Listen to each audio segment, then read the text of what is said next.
Hi all, welcome back to our channel. ഇപ്പോൾ എല്ലാ സ്ഥലത്തും നല്ല മഴയൊക്കെയാണല്ലേ. അപ്പോൾ തമ്പനയിൽ കണ്ടതുപോലെ തന്നെ നമ്മൾ ഇന്നത്തെ വീഡിയോ എന്ന് പറയുന്നത് ISSD റിലേറ്റഡ് ആണ്. എല്ലാവരും പരസ്യമൊക്കെ കണ്ടിട്ട് ഓടിച്ചാടി ജോയിൻ ചെയ്യാൻ പോകുകയാണല്ലേ.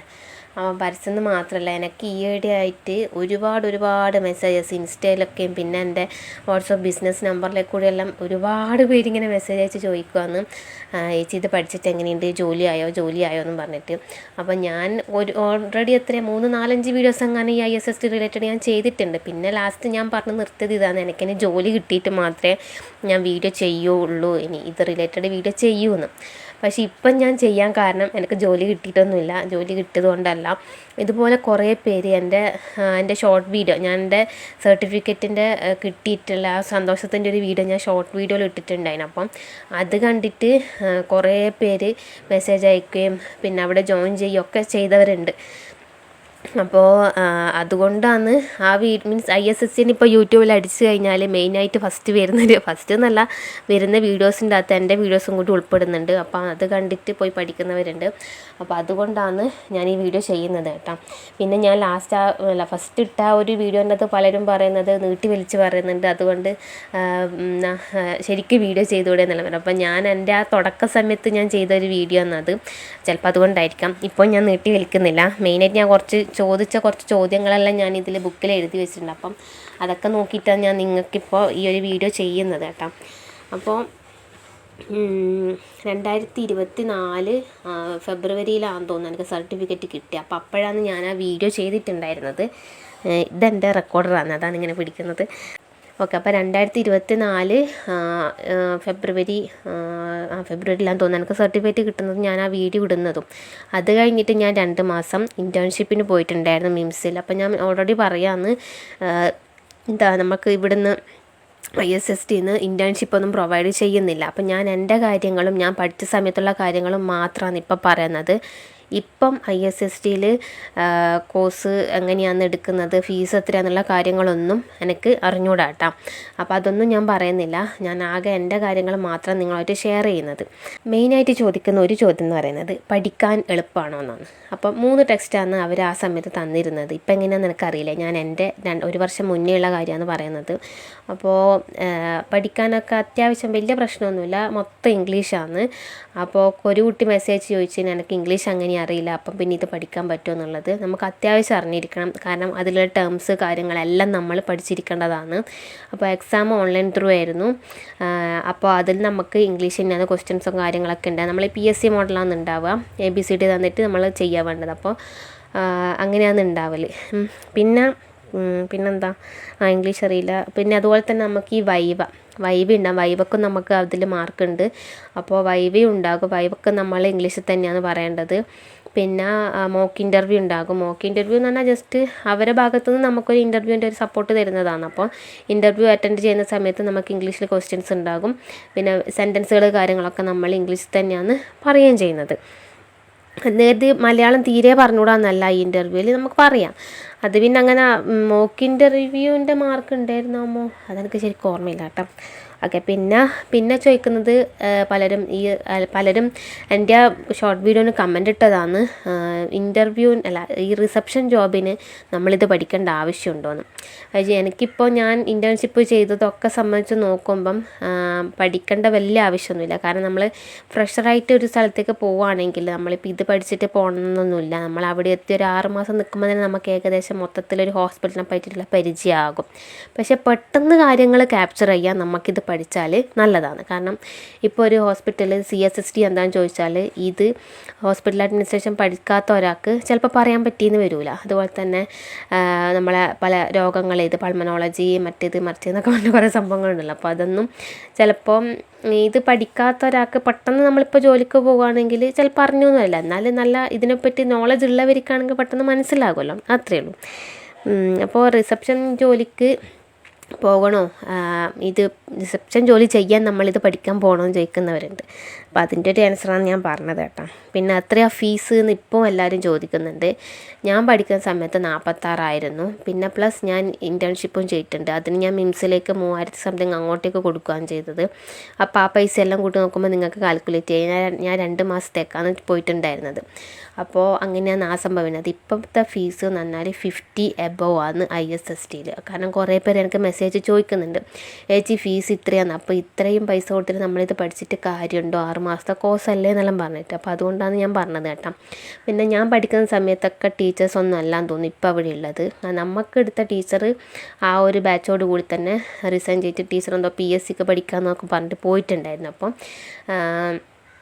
അപ്പോൾ ക്ലാസ് ഇപ്പം എങ്ങനെയാണെന്നുള്ള അഭിപ്രായം എനിക്ക് പറയാൻ പറ്റില്ല കേട്ടോ. പിന്നെ വന്നിട്ടുള്ളത് സർട്ടിഫിക്കറ്റ് എപ്പോൾ കിട്ടുമെന്നാണ്. സർട്ടിഫിക്കറ്റ് നമ്മൾ കോഴ്സ് കഴിഞ്ഞതിൻ്റെ പിറ്റേൻ്റെ മാസം തന്നെ നമുക്ക് കിട്ടും. എൻ്റേത് ഡിസംബറിൽ കോഴ്സ് കഴിഞ്ഞു, ജനുവരിയിൽ എക്സാം, ഫെബ്രുവരിയിൽ സർട്ടിഫിക്കറ്റും കിട്ടി, അങ്ങനെയാണ്. പിന്നെ വന്നിട്ട് പ്ലേസ്മെൻറ്റ് സപ്പോർട്ടിൻ്റെ കാര്യമാണ്. അപ്പം എല്ലാവർക്കും എല്ലാ കോഴ്സ് പഠിച്ചു കഴിഞ്ഞാലും ജോലിക്ക് നമ്മളിങ്ങനെ തപ്പി ഇറങ്ങി നടക്കണം അല്ലേ. അപ്പോൾ ഈ ISSTനെ സംബന്ധിച്ച് അവർ 100% പ്ലേസ്മെൻറ്റ് എന്നാണ് പറയുന്നത്.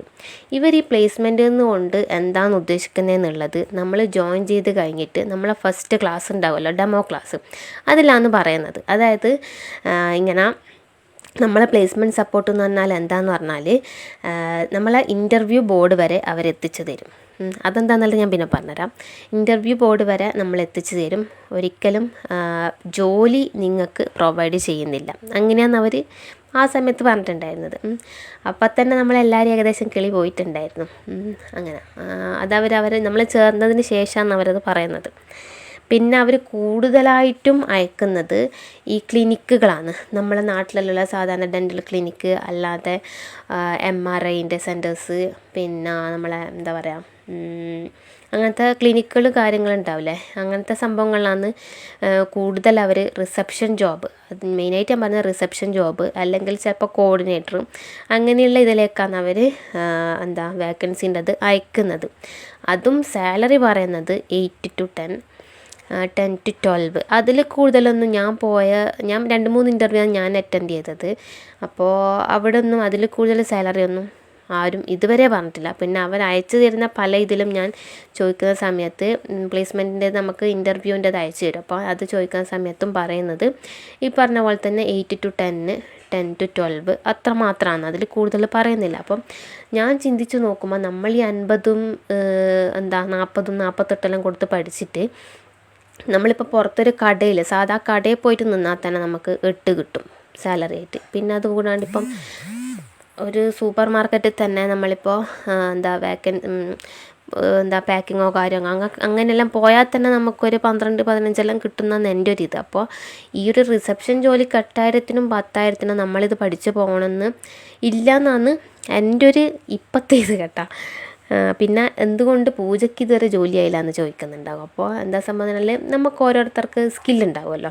അത് ചിലപ്പം എൻ്റെ സ്കില്ല് ഇതിന് പോരായിരിക്കും, മീൻസ് എൻ്റെ പെർഫോമൻസ് ചിലപ്പം ഇൻ്റർവ്യൂവിൽ എനിക്ക് നല്ലതുപോലെ ചെയ്യാൻ പറ്റിയിട്ടുണ്ടാവില്ലായിരിക്കും, ചിലപ്പോൾ അതുകൊണ്ടായിരിക്കും എനിക്ക് കിട്ടാത്തത്. പിന്നെ ഈ 1 കൊല്ലമായിട്ട് 3 ഇൻ്റർവ്യൂ മാത്രമേ അറ്റൻഡ് ചെയ്തിട്ടുള്ളൂ എന്ന് ചോദിച്ചു കഴിഞ്ഞാൽ ഞാനീ പറഞ്ഞതുപോലെ നല്ല ഹോസ്പിറ്റൽ, ഇവർ പറയുന്നത് മൾട്ടി സ്പെഷ്യാലിറ്റി ഹോസ്പിറ്റലുകളിലേക്ക് നിങ്ങൾക്ക് വേക്കൻസി ഉണ്ടാവുന്നു. അപ്പം നമുക്കിപ്പം പുട്ടിൽ തേങ്ങയിടുന്ന പോലെ എപ്പോഴെങ്കിലും ഒരിക്കൽ ഇതുപോലെ ഏതെങ്കിലും ഒരു ഹോസ്പിറ്റലിലേക്ക് അവർ വേക്കൻസിൻ്റെത് അയച്ചു തരും മെയിൽ. അതല്ലാണ്ട് അധികവും അവർ അയക്കുന്നത് ഈ മൾട്ടി സ്പെഷ്യാലിറ്റി ഹോസ്പിറ്റൽസിൻ്റെതല്ല. കുറഞ്ഞെണീച്ചെന്ന് തോന്നുന്നു. പൂജയ്ക്ക് എന്തുകൊണ്ട് ജോലി കിട്ടുന്നില്ല എന്ന് പറഞ്ഞാൽ ഈ പറഞ്ഞ പോലെ ഈ ക്ലിനിക്കുകൾ അയക്കുമ്പോൾ ഞാൻ വിചാരിക്കും നല്ലൊരു ഹോസ്പിറ്റലിൽ കിട്ടിയിട്ട് നമ്മൾ അവിടെ ഒരു വർഷം എങ്ങനെയെങ്കിലും പിടിച്ചൊന്ന് ജോലി ചെയ്ത് കഴിഞ്ഞാലേ നമുക്ക് അഥവാ ഒന്ന് പുറത്തേക്കെല്ലാം പോകണമെന്ന് തോന്നിക്കഴിഞ്ഞാലും നമ്മളെ സർട്ടിഫിക്കറ്റിന് വാല്യൂ ഉണ്ടാവുള്ളൂ.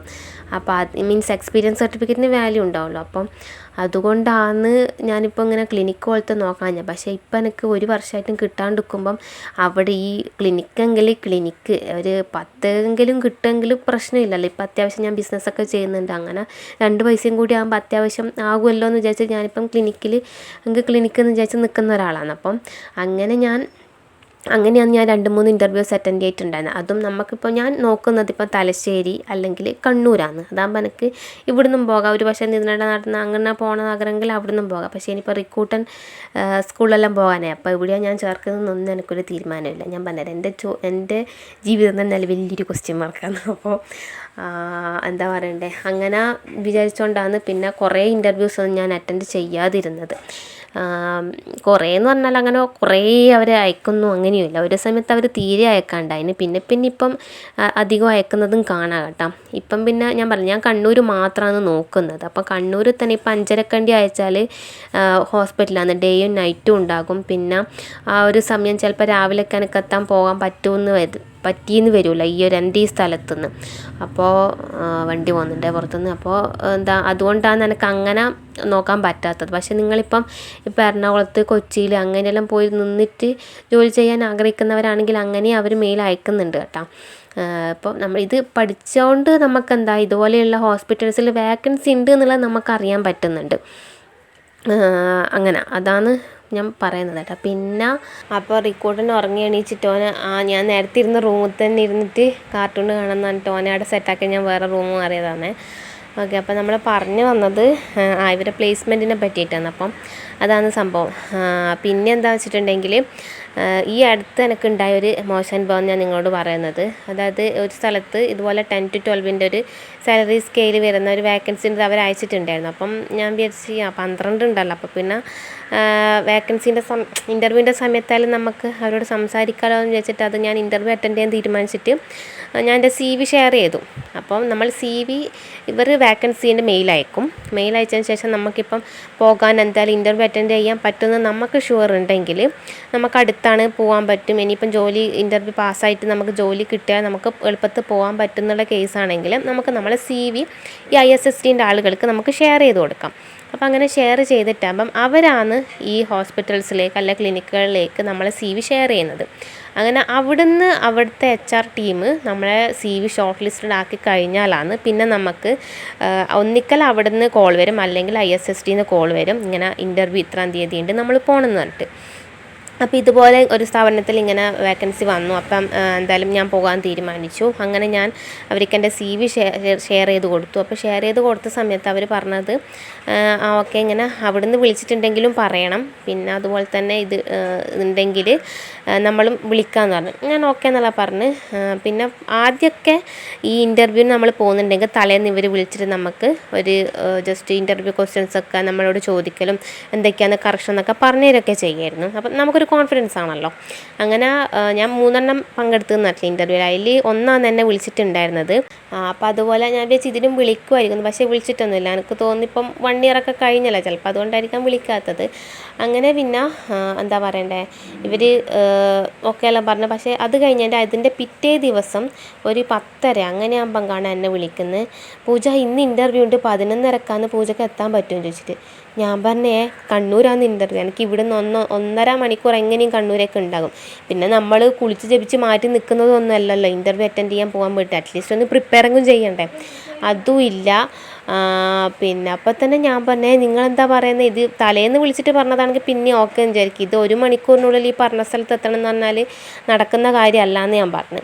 അങ്ങനെ എനിക്ക് ആ ഒരു ഇൻ്റർവ്യൂ അറ്റൻഡ് ചെയ്യാൻ പറ്റിയിട്ടില്ല. പിന്നെ ഇവരൊരു ഇത് പറഞ്ഞ പോലെ തന്നെ അപ്പം ഞാൻ ചോദിച്ചപ്പോൾ അവർ പറഞ്ഞത് ഇത് അർജൻറ്റ് ഓപ്പണിംഗ് ആണ്, അതുകൊണ്ടാണ്. ഞാൻ ഓക്കെ എന്ന് പറഞ്ഞ് വെച്ച്, എനിക്ക് അടിയുണ്ടാക്കാൻ താല്പര്യമില്ല. അത് കഴിഞ്ഞിട്ട് പിന്നെ ഇവർ അതാണ് ആ ഒരു സംഭവം. പിന്നെ മിക്ക ഇതും അവരയക്കുന്നത് ഇപ്പം ഇന്ന് ഇൻ്റർവ്യൂ ഉണ്ടെങ്കിൽ ചിലപ്പം നാളെയോ, അല്ല ഇന്ന് ഇൻ്റർവ്യൂ ഉണ്ടെങ്കിൽ ചിലപ്പം തലേന്നോ അല്ലെ അതിൻ്റെ തലേന്നോ, അങ്ങനെ 1-1.5 ദിവസത്തെ ഗ്യാപ്പുള്ള സമയത്ത് മാത്രമാണ് ഇവർ മെയിൽ അയക്കാറുള്ളത്. അത് ചിലപ്പോൾ ആ സമയത്ത് അറിയുന്നതുകൊണ്ട് എന്താണെന്ന് എനിക്ക് അറിഞ്ഞുകൂടാ. അപ്പോൾ അങ്ങനെ മാത്രമേ അവർ മെയിൽ അയക്കലുള്ളൂ. അപ്പം നമ്മൾ ഏത് നിമിഷവും പ്രിപ്പയർ ആകാൻ ഇൻ്റർവ്യൂ അറ്റൻഡ് ചെയ്യാൻ വേണ്ടിയിട്ട് പ്രിപ്പയർ ആയി നിൽക്കുന്ന ആൾക്കാരല്ല. അതൊരു പോരായ്മയായിട്ട് എനിക്ക് തോന്നിയിട്ടുണ്ട്. പിന്നെ എനിക്ക് തോന്നിയിട്ടുള്ളത് എന്താ വെച്ചാൽ, ഞാൻ ഇൻ്റർവ്യൂ അറ്റൻഡ് ചെയ്യുന്ന സമയത്ത് എൻ്റെ CVൻ്റെ അകത്ത് നമ്മളിപ്പോൾ നമ്മളെ ഫാമിലി ബാക്ക്ഗ്രൗണ്ട് അങ്ങനെയൊക്കെ ചോദിക്കുമ്പോൾ ഞാനിങ്ങനെ ഒരു മോനുണ്ട് എന്നൊക്കെ പറയുമ്പോൾ എല്ലാവർക്കും ഒരു അത്ഭുതത്തിൽ നോക്കിയിട്ട് അപ്പം മോനെ ആരാ നോക്കാൻ നോക്കും. സത്യം പറഞ്ഞാൽ അത് കേൾക്കുമ്പം തന്നെ എനിക്ക് വിഷമമാകും. അപ്പം ഞാൻ പറയും വീട്ടിൽ അമ്മയുണ്ട് എന്നൊക്കെ പറഞ്ഞാലും ചിലർക്ക് അതൊരു തൃപ്തി ആവാത്തത് പോലെയാണ്.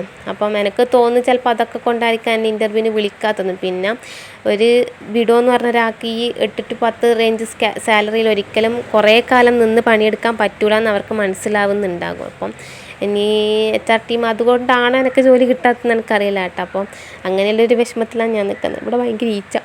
അപ്പോൾ ഈ ഇന്നത്തെ വീഡിയോ ഇത്രയേ ഉള്ളൂ. കാരണം ഒരുപാട് പേര് എൻ്റെ ആ ഒരു ഷോർട്ട് വീഡിയോ കണ്ടിട്ട് ഇങ്ങനെ അതിൽ ഈ ISSൽ ചേരാനും അതുപോലെ തന്നെ മീൻസ് സർട്ടിഫിക്കറ്റ് കിട്ടുമെന്ന് ഉറപ്പായില്ല ആ സർട്ടിഫിക്കറ്റ് വീഡിയോ കാണുമ്പോൾ. അപ്പം അങ്ങനെ ജോലിക്ക് ഇതാക്കാനും അതുപോലെ തന്നെ പിന്നെ കുറേ പേര് എനിക്ക് ഇങ്ങനെ നിരന്തരമായിട്ട് ഇതുപോലെ മെസ്സേജ് അയച്ചുകൊണ്ടിരിക്കുകയും ചെയ്യുന്നത്. അതുകൊണ്ട് മാത്രമാണ് ഈ ഒരു വീഡിയോ ചെയ്തത് കേട്ടോ. അപ്പം നിങ്ങൾ തൽക്കാലം ഇപ്പം എന്തെങ്കിലും ഡൗട്ടുകൾ കാര്യങ്ങൾ ഉണ്ടെങ്കിൽ താഴെ കമൻറ്റ് ചെയ്യാം. അപ്പോൾ എനിക്ക് വേറൊരു കാര്യം ഇപ്പോൾ പറയാനുള്ളത്, ഇപ്പം അവിടുത്തെ എങ്ങനെയാണ് പഠിപ്പിക്കുന്നത്, എന്താ സിലബസ് അങ്ങനെയാണോ എന്നുള്ള കാര്യങ്ങളൊന്നും എനിക്ക് അറിഞ്ഞുകൂടാ. കാരണം എനിക്കറിയുന്നവരാരും അവിടെ പഠിക്കുന്നൊന്നുമില്ല. അപ്പോൾ എനിക്ക് അതിനെ പറ്റിയിട്ട് പറയാൻ പറ്റില്ലല്ലോ. ഞാൻ പഠിച്ച സമയത്ത് എന്തായിരുന്നു അതാണ് ഞാൻ നിങ്ങളായിട്ട് ഷെയർ ചെയ്തത്. അപ്പോൾ ഇപ്പം കറൻ്റ്ലി എനിക്ക് ജോലിയൊന്നും ആയിട്ടില്ല കേട്ടോ. അപ്പോൾ ഓക്കെ, ഇനി ഞാൻ ഇവിടെ തന്നെ നിന്നാൽ ഈച്ച എന്നെ പൊതിയും. അപ്പോൾ അത്രയേ ഉള്ളൂ ഇന്നത്തെ video. Thank you for watching. ആദ്യമായിട്ട് വീഡിയോ കാണുന്നവരാണെങ്കിൽ സബ്സ്ക്രൈബ് ചെയ്ത് സപ്പോർട്ട് ചെയ്യാൻ മറക്കരുത്. പിന്നെ നമ്മളെ പഴയ വീഡിയോസൊക്കെ ഒന്ന് കാണാൻ ശ്രമിക്കണേ.